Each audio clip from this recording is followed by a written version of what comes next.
Hey y'all, I'm Gabrielle and I'm Kayla, and welcome to our channel where every week we're going to be diving into all things murder, mystery, and paranormal. Ooh, spooky. Today we're going to be talking about a case that has really left more questions than answers and has left a lot of people theorizing about what really happened to Elisa Lam. So I'm going to go ahead and give you a little background just so you kind of know who she was as a person and what kind of person she was. So Elisa was born on April 30th of 1991 in the British of Columbia to two immigrants from Hong Kong. Her parents, David and Nina Lam. I can't talk. Okay. But anyway, so, and she was young. I think she was 21, I think, back then, when all this happened. So, when you're young too, you want to express yourself, like most of us always do anyway. So she decided she was going to express herself through blogs. So in 2010, she created her first blog that was called Ether Fields. And, in that she pretty much showed her interest in fashion. She shared a lot of fashion photography and things like that. She was very open in her blogs about her struggle with mental illness, Which included depression and a bipolar disorder. Yeah, and things like that. But now I think she did that for a couple of years, and then her last blog post on that one was talking about how she was going to end up moving everything over to Tumblr. She was going to create a new blog on Tumblr, and that she did. I think the name of it was Nouvelle Nouveau, which translates into news/new. And that one was pretty much the same thing. She shared tons of images of fashion photography, all the things that she loved. But now, while you go through that, which I think, if I'm not mistaken, I'm pretty sure those blogs are still up. You'd have to correct me if I'm wrong. But now, for some reason, I'm wanting to think that they are, that you can still find them. So you can check them out for yourself. Yeah. And while you're scrolling through all that, there's also images, dark images, images that would lead you to believe that, she was a little conflicted. Yeah. That, like most 21-year-olds are. Yeah, that's true. I know what I was when I was 21. I was wild. Yeah, me too. Yeah, we was both wild as a buck, honey. Yeah. But, so after her blog and everything with that came out, she was diagnosed, but for some reason I did read in articles, I don't know why I didn't really dive in too much into that research, but I did see where her parents didn't really tell a lot of people that she had depression and bipolar disorder. A lot of people suffer with it, and it's not something that you go around hi, I'm Kayla. Hello. I have depression. Oh, I'm bipolar. Oh, nice to meet you. I guess that's true. Yeah. But she was diagnosed with that, and she was on medication for both. But now her family and friends said that, she didn't really show any signs of the oncoming breakdown, or she didn't really have breakdowns or anything like that. Now, she was traveling to the United States, I guess just to explore a little bit, something new.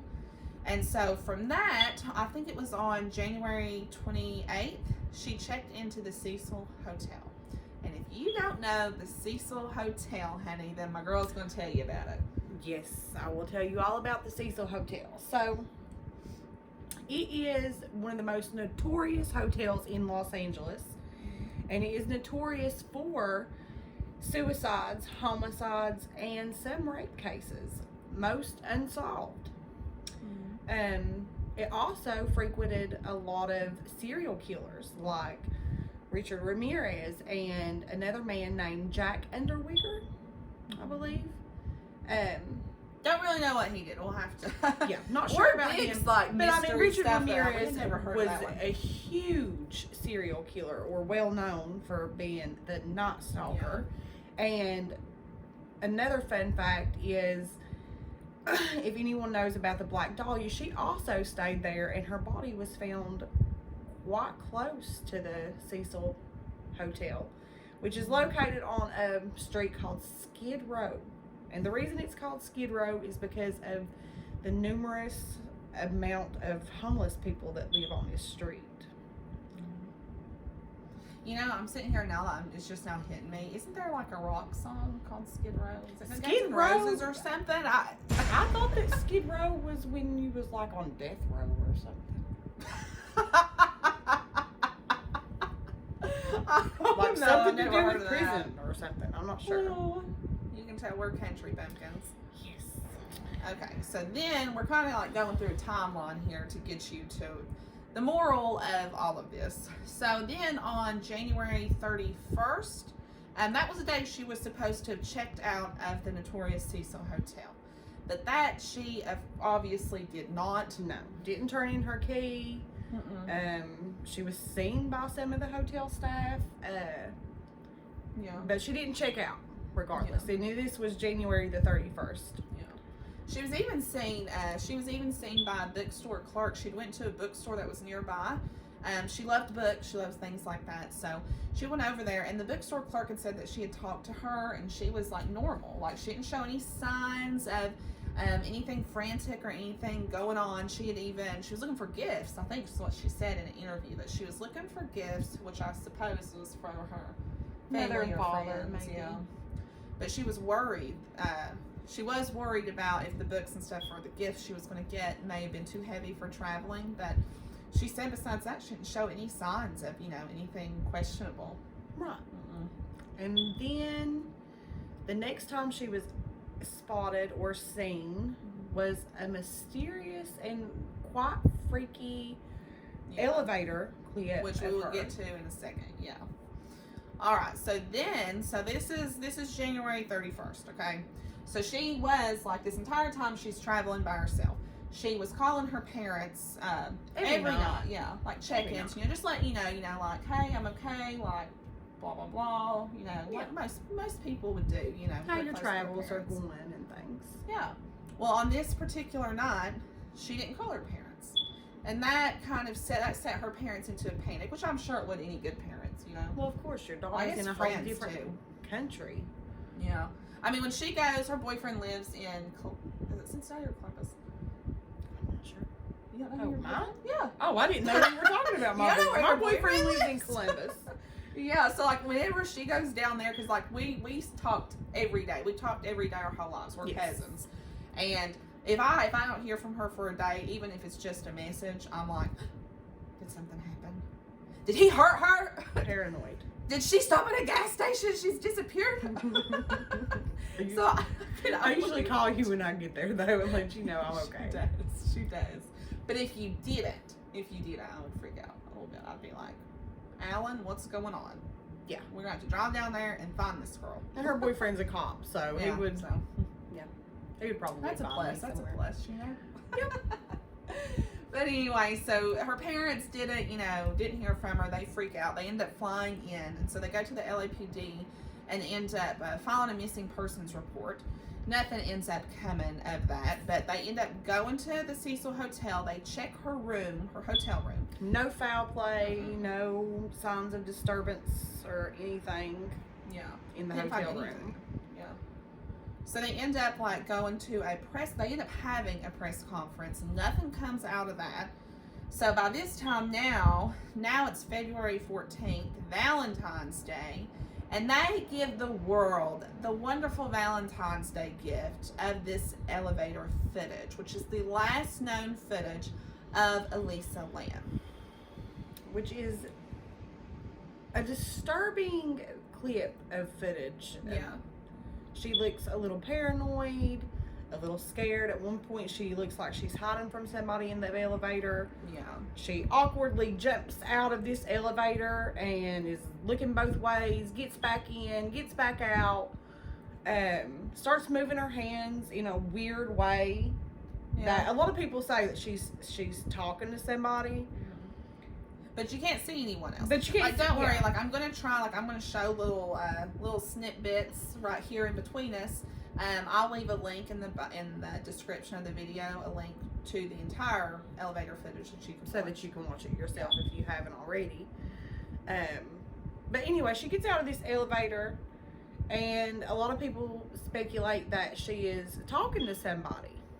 Some people say that he is the ghost of Richard Ramirez, or she could have been playing the so-called elevator game that comes from Korea. If you don't know about that, you can look it up. So she could have been talking to herself though, because the way she was moving her hands and I mean, and really to me, awkward. like I guess it's not like you couldn't do it, but like when you watch, like I said, I'm gonna put it right here. Her hands, to me, they just look so like disfigured. Yeah, like not in a normal motion way. Even if you were having a conversation with yourself, I don't think you would move the way she moves. Yeah. But she acts really paranoid on the entire clip and eventually goes out of frame and the elevator starts working, which I failed to mention. The entire time the entire clip is 4 minutes long, and the elevator doors never close. No, never, ever. No, it never even tries. And in this video, in the video footage, there is parts where she's like walking through the elevator, you know, like walking out of the elevator, walking back in. There's times that she's standing in the elevator door. Yeah. Okay, but how many of you, and I'm sure all of you have went to a hotel, went somewhere where you had to stop to get the elevator, and even whenever you stick your hand trying to stop it, usually the door is still coming out until it hits you and then goes back. It never even does that. And even if she was to have pushed the button to leave it open, it's only going to leave it open for maybe 5-10 seconds. Yeah, tops. And then it's going to try to close. Yeah. But now this entire 4-minute video, it never tries to close. Not until she is completely out of frame. Yeah. She walks away from she's out of frame for a minute. Yeah, she walks away from the elevator, and strangely, the elevator just starts going to different floors. Yeah. Now, some clips that you will see of this, it looks like the elevator doors are going back and forth really fast. We actually debunked that because we found a normal video where you can tell it begins going to different floors. The walls were different colors on where one. She pushed all those buttons. Yes. Yeah. Now, and this was the last time that she was ever seen, was on this strange elevator clip. And then on February 19th is when the front desk downstairs ends up getting a lot of calls about their water.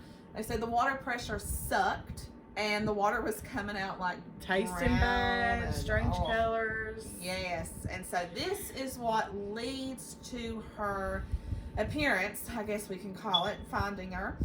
The hotel staff ends up walking up to the roof, which is where the water tanks were, where their water supply was. They end up seeing that one of the lids or the openings to one of the water tanks is open, and when they stare down in it, they find Elisa Lam's naked body floating face up.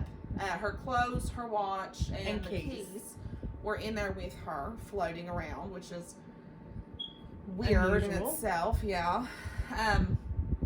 Now this is where the theory. So this is pretty much the end of it. That's the end of it. Other than the theories, that's all we have left to tell you. Yeah. The coroner did do a report, and they ended up deeming it accidental drowning. Accidental drowning. Accidental. When she had no evidence of any type of drugs or alcohol in her system whatsoever. I'm not sure how you could accidentally end up in a water tank. You just, I'm going to say all this first because I have so many questions, so many things I want to point out. All right, so they find her in there. The coroner says there's no drugs in her system, there's no alcohol, nothing like that, and he deems her accidental drowning. Pretty much done. All right.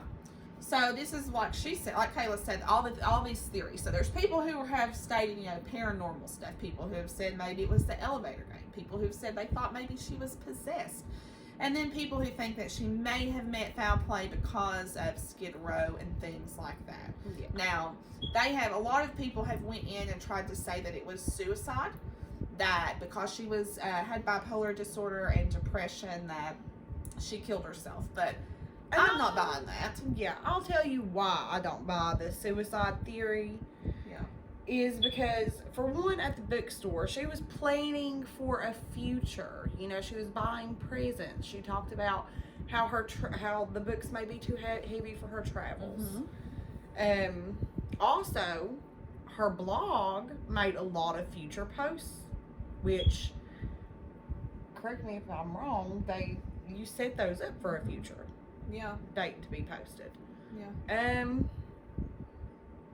Yeah, I'm not buying the suicide theory. And there was something else I want to talk about too.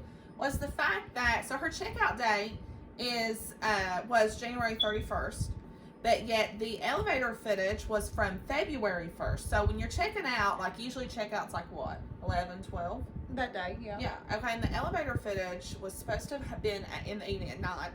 So I would like to know, where was she? Why didn't she all check of these out? hours? Yeah, and even if you don't check out, okay? Why would you go back to the hotel? Yeah. You know. Why did and she left her and obviously she left her belongings behind because police checked the room and said, oh well, there's no evidence of foul play. Well, her stuff had to have been there, right? Yeah. Okay. So where was she all these hours? And like me and her were discussing earlier, okay, well, you would think because, okay, so you have checkout time for a reason, because usually that's maid service comes in, they clean everything, whatever. And, you know, I've stayed at hotels where I'm not going to check out, you know, till the next day or something like that. And I've not put a little, you know, do not disturb, and they'll knock, you know, cleaning service or maid service, you know, and ask if they need anything. And they usually even remind you that it's your checkout time and that you're supposed to be gone because you haven't paid for that night. Yeah, so I don't understand what's going on there, but anyways. So, the next theory, which would be the paranormal theory, some say that she was playing the elevator game, some say she was possessed. You want to explain about the elevator game real quick? So, the elevator game. The elevator game is when you press, it comes from Korea, you press a series of numbers on the elevator. And I believe at the 5th floor, whatever on this series, once you reach the 5th floor, supposedly a woman gets on the elevator with you. That is not humanly. Yeah. She will ask you, like, certain things or try to talk to you. You're not supposed to answer her, talk to her, look at her, whatsoever. See no evil, speak no evil, hear no evil. Okay, so why even play it to begin with if you can't even talk to this woman? But she's supposed to show up on the 5th floor, which at that point you go to the 10th floor. And when you go to the 10th floor, you're supposed to get off the elevator and she will ask you where you're going. And I guess if you reach the 10th floor, you are in a dimension all by yourself, like no one's there with you. And that was the end of the game from what I read, and it didn't really say how to get back.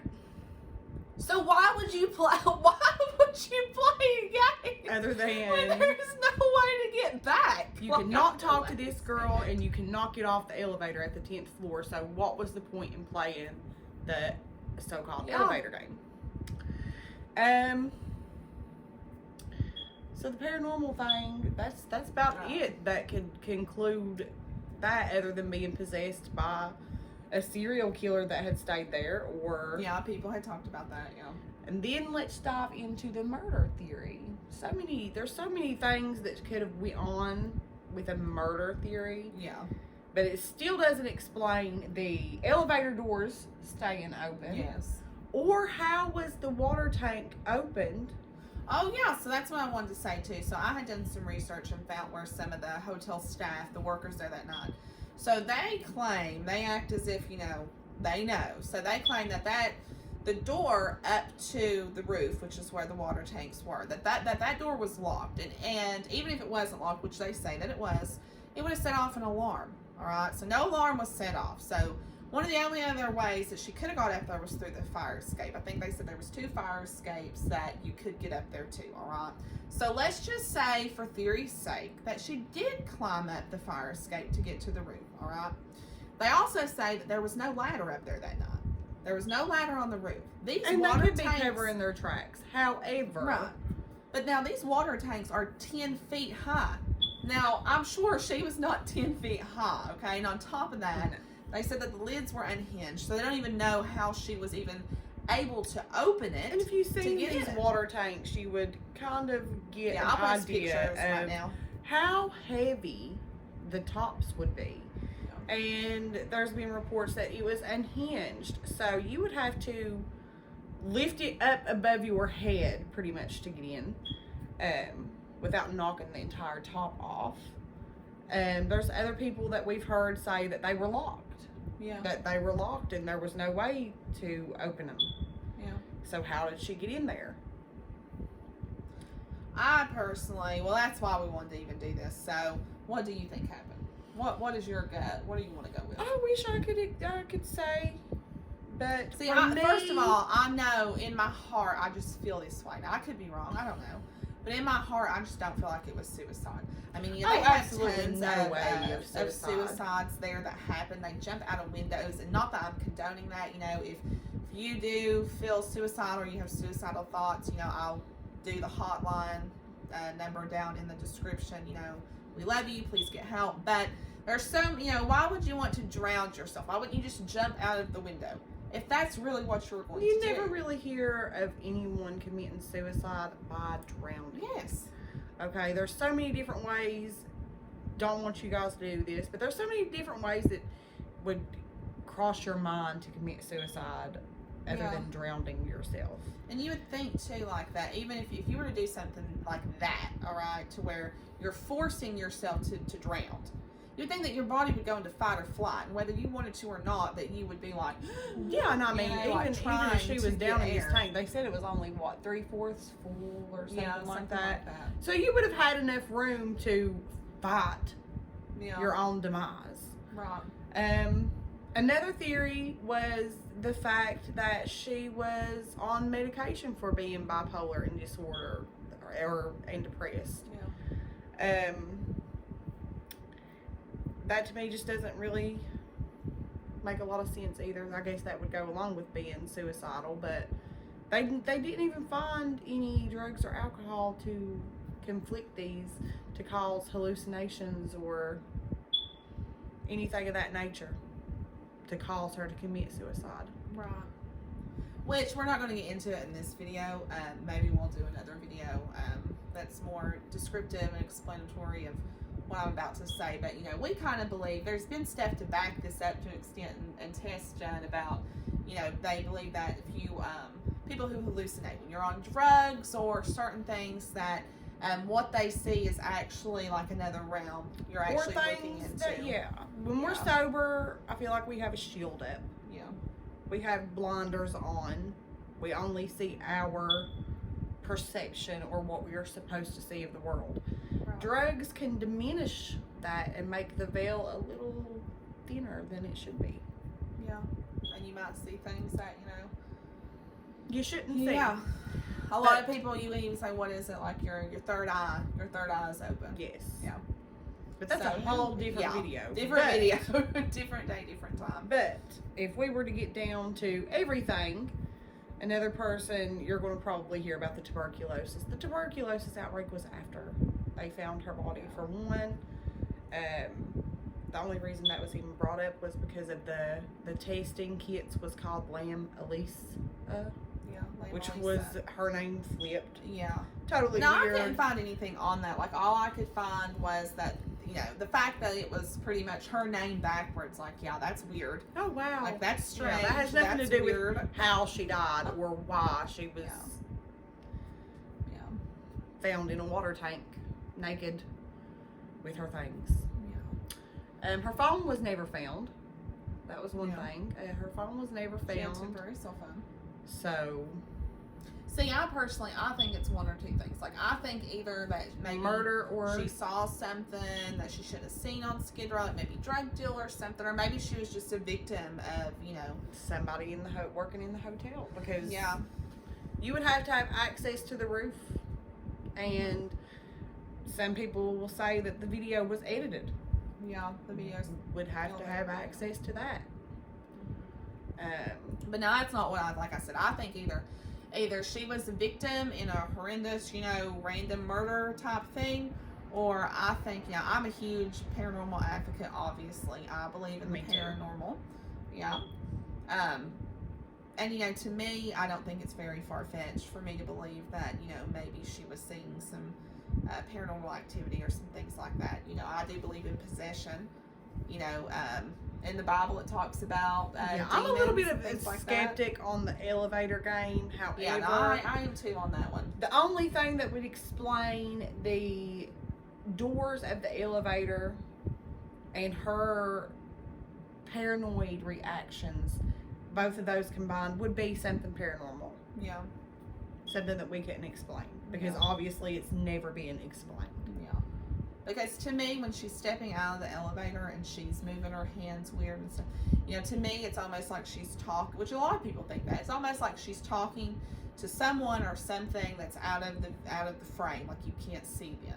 You know, when she's sitting there and she's like this and this and this, you know, it's almost like, you know, well, this one and then that, like you're trying to explain something, you're trying to say something to someone.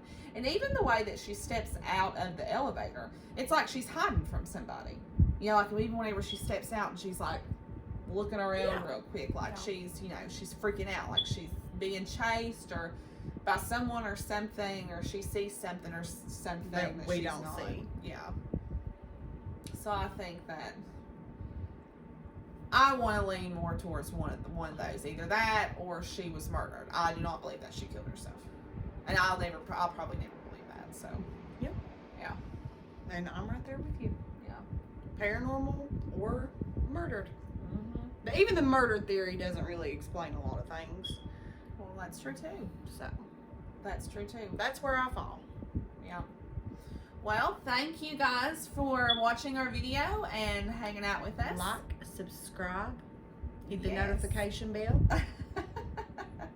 We're going to be, like we said at the beginning, we're going to be uploading videos every week, all things murder, mystery, and paranormal. If you have a case or something spooky, leave a comment down below and we'll hopefully be able to do something about it. So until next time, we'll see you later. Bye. Bye.